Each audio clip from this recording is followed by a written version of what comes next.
Once upon a time, in a heaven-like city called Damascus, there was a magician named Aladdin. He was making his handicrafts every day, and in moonlit nights, he was adding magic to it. Aladdin was a craftsman by trade, and he worked from day well into the night, with the moon illuminating the sky, adding his magic to each piece he created. By morning, those pieces turned into magical charms themselves. Every prince and princess in Damascus rushed to Aladdin, hoping to get their hands on their priceless objects. Alas, it all came to an end. A war so tragic and catastrophic engulfed Damascus, and Aladdin became a refugee, losing his magic for the time being. Hello, I am Jamal, and I am here to tell you Aladdin's story and how we try to save his charm. My team and I will help preserve this ancient form of art. With our attempts to preserve the culture, we hope the Syrian craftsmen continue their work so that it is passed on to the next generation. If you are unaware of the real value of these antiques, I should tell you some information about it. These products have a great artificial value.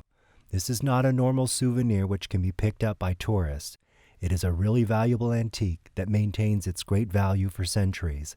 The real value of these crafts not only comes from using a natural material to create it, but from its age as well. At some point in time, these products were exclusively available for the ruling class. Some crafts can be dated back 1,000 years.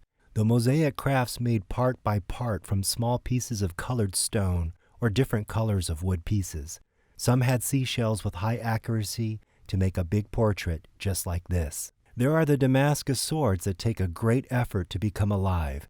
Maybe most of us watch the Russians forging on YouTube videos on how to use different things to make a Damascus knife.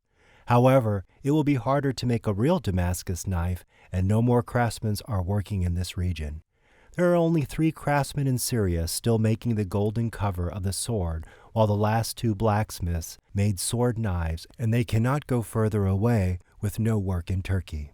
We try to help those people so they can continue to teach another generation.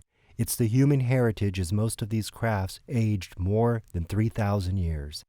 In this confused, mad world, it is important to save it. Maybe the following generations will be more rational and can live without this amount of wars and hate. Therefore, we see that if we can prepare properly and increase sales, the artifacts will endure for generations to come. This work will also help these craftsmen face any bureaucratic obstacles that will come in their way. Finally, our work is not a charity, it's a trade with a good mission, and we think it's the best way to reach our target. We teach how to fish, not to give a fish. Therefore, we ask you not only to contribute with us, but even help us by spreading the word to your friends.